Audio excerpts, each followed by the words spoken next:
to be traded, but he said Buffalo was one of the teams he liked to watch on TV because of Darlene and power and having that kind of talent on the defense.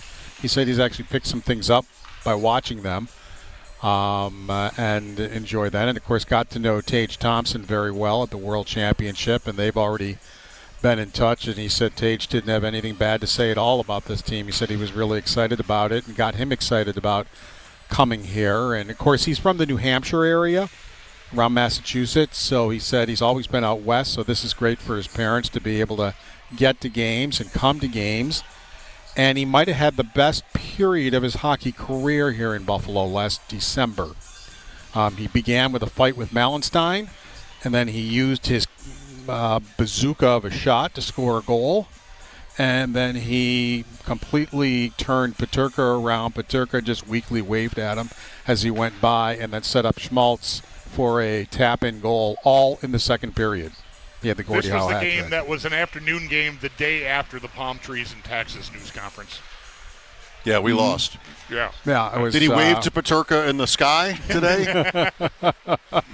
Or did Peterka wave at him? So if you don't know much about Kesselring and you want to see him have a good game, head back to the highlights of that game, and you will get an eyeful. What do you make of the deal, Paul? Overall, I mean, I think on paper it's very easy to be underwhelmed with the two players that the Sabres got back here. I think Peterka's clearly the best player in the trade, the most proven player in the trade. But I do think the players the Sabres acquired fill specific needs for them, and so I'm not inclined to just go atomic here about it. I really like Peterka a lot. But I think they did team building wise, provided they do some other stuff here this summer. I think these two players can help them. Yeah, and part of the problem is a lot of people, since they play in Utah, haven't heard of these two players. They don't know them. People don't know what Kesselring is going to bring to the team. He played top 4 minutes for Utah for most of the year because of injuries and performed very well. His numbers were excellent while doing it. And it just, they both changed the dynamic of the team. I mean, he's 6'5", he's almost 220. He doesn't love fighting, but he's perfectly willing to. I've already seen 3 of the fights he's had, one against Mallenstein in that game. And as he said just a few moments ago, speaking to us, he goes, yeah, I don't love it, but he goes, I got to do it. He goes, he goes, you got to be there for your teammates. And he said, I'm 6'5", and sometimes it requires you do that, and I do it. And he said, and I know one of the fights I saw against Severson of the Blue Jackets, he blew him up. He absolutely creamed him on a legal body check, and that's what led to the fight. But fans would be that is out on Twitter, and just the body check that he threw on that play. He shot is elite. He kidded Thompson. He goes, I had the hardest shot in the NHL for one day. And he goes, you took it back the next day. He goes, you could have let me keep it. He said, you could have let me keep it for one day, more than one day. So they spent a lot of time at the World Championships together and got to know each other pretty well. So, it's, it wasn't something he was looking for, but it's happened. And he said, this is the type of team he wants to come to, an up-and-coming team where he can become a big part of it. He said he's ready to take on the role that they would like him to take on. And he took it on last year and I think did a great job. But, one thing they did with him is he did spend 140 games in the American Hockey League. He was drafted by Edmonton and traded to Arizona. So he got a chance to develop. He's 25 years old and now, after his first full year in the NHL, and he's had a chance to develop. So he's ready now for this opportunity that he's gotten. And I think that's a big part of it too. And Lindy Ruff has talked about changing culture. Well, that's what this does. And, yeah, the core – Cousins and Peterka are the two that got traded, but it's not their fault. But this core wasn't working. It's as simple as that.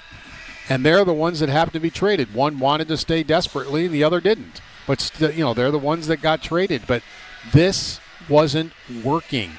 And to me, that's more of the topic here, not what they got back or anything. for me, it's like, why in the 6th year of this rebuild with this general manager are people still asking to be traded? That's the topic. You shouldn't be 6 years into it and be worse than you were 6 years ago or 5 years ago and still have 23-year-old guys who just scored 55 goals in his last 2 games and have only been here for 3 years decide they want out. That is the question. That's what Terry Pegula should be asking right now. Why are people still wanting to get out of here after 5 years of your program? And to me, that's a lot. That's more than what we're talking about. They got back for Peterka. That seems right. Paul Hamilton with us on the Western Hotline. Mike Schopp and the Bulldog at Harbor Center for the 11-day power play. If you can hear the music, enjoy that. Sort of roles reversed. Often when we talk to Paul, there's music playing behind him. Right. But this time it's on us. Mm-hmm. Kesselring, one of 2 NHL players ever to be born in South Carolina. Ryan Hartman is the other. And Doan, one of 10 ever born in Arizona. And that includes Thompson. And both Kachucks. And Austin Matthews. I believe he grew Phoenix. He grew up playing. That sounds right. He grew up in Arizona, I'm not sure definitely. where he was born, but he. I think that's right. Yeah. Both Kachucks. Right. And Josh Doan, right, son of Shane Doan. Any thoughts on him, Paul? You haven't talked to him yet, right? No, he comes up at 4, and I was listening to the start of Dreger and Ray Ferraro's podcast, and they, of course, tackled this trade immediately. And Ferraro talked about Doan, and he said, listen, he goes, this is a 23-year-old kid, he goes, he goes, people are going to like the way he plays. He goes, he's a very good forechecker. He gets in on the forecheck, which makes him very difficult to play against. He goes, he's got a heck of a shot. And he said, quite honestly, as he watched him play last year, he was just trying to find his way through the NHL in his first year through the NHL. He goes, you could see it by watching him. So he said, there's definitely an upside to Josh Doan. He goes, how far that can go?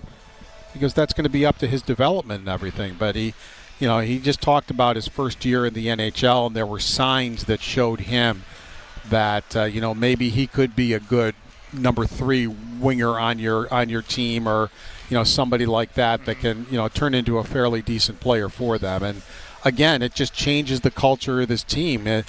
The Florida Panthers have shown us the last 2 years. I mean, they have a big, strong team. And if you want to goon it up and you want to play a slam-bam style, they're right there with you. They can beat you that way. They can beat you with skill.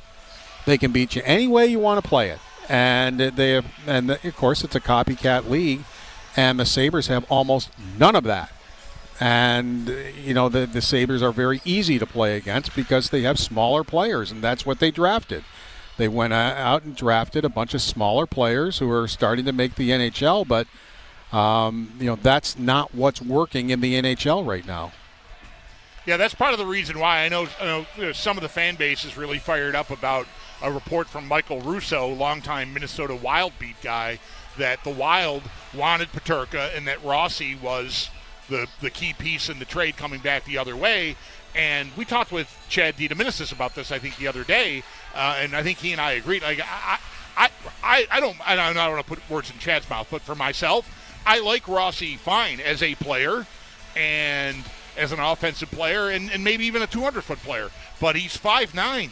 Mm-hmm. It's more of the same. I did not need them to go do that. I mean, I think on paper you look at his hockey card stats and you're going to go, yeah, that's your replacement for Peterka, even if it's center versus wing, whatever. That's 60 points. There it is. But I would not have liked that trade right now at all. No, I with the caveat that they're going to do something else to address the top end of their lineup. And during the playoffs, the Wild did not have him in a prominent role. So my question would be why? He's been around long enough. Why wouldn't you use him in a prominent role? Which would give me a little, to sit back and say, okay, why is that? But you went out and got Josh Norris, and I would not be excited to move Kulich out of center. I'm just not. I really saw a difference in him when he became a center, and I don't really have a huge problem with going into the season with those two as your top 2 centers. And you have somebody else on the team that can slide over if you need to. If it doesn't work, you can throw Thompson in the middle. He's fine in the middle. He's scored 47 goals as center a couple years ago. So I have no problem with that. And so they have a backup plan should Kulich fail or not do as well as you might think he should or something on those lines. So, I'm looking for wingers right now is what I'd be looking for that have some size that can play in top 6 positions. Paul, will we hear from the Sabres on this trade, or will it wait until the draft is over, or what? Yeah, we will talk to Adams tomorrow. Tomorrow, okay. Yeah, he talks at the end of both days, so he'll talk tomorrow at the end of tomorrow and at the end of Saturday. Right. So after the first round. Right. You think? Tomorrow night. What's that? Adams, tomorrow night. Yeah, after the first round, we will after the have first a chance round to talk to him. Yes. Okay. Any questions for us, Paul? No, you're just enjoying hockey down there. We are. It's too bad you couldn't go down there when it was like 90 degrees or go into a nice ice rink. Today's kind of comfortable outside, but yeah, that's true. I went and got the sweatshirt that Bulldog is wearing, so we match. By the way, yeah. If you come and join us, make sure to wear the new gray WGR quarter zip. Just okay. I thought maybe you were wearing Hartford Whaler sweatshirts or something like that. A Pronger jersey? No. Pronger jersey. I didn't bring mine. Thank you, Paul. Okay, guys. Wait, Paul, you still there? Do you happen to know your sponsor read by heart? Because I'm using my phone for the video. Equitable Advisors. Equitable Advisors, planning for your futures about more than just money. All I needed was for you to start it up. And Relax Honda, Relax, we got this. Hey! Paul, you're relieved. All right, Paul, thanks. You got it. There it is.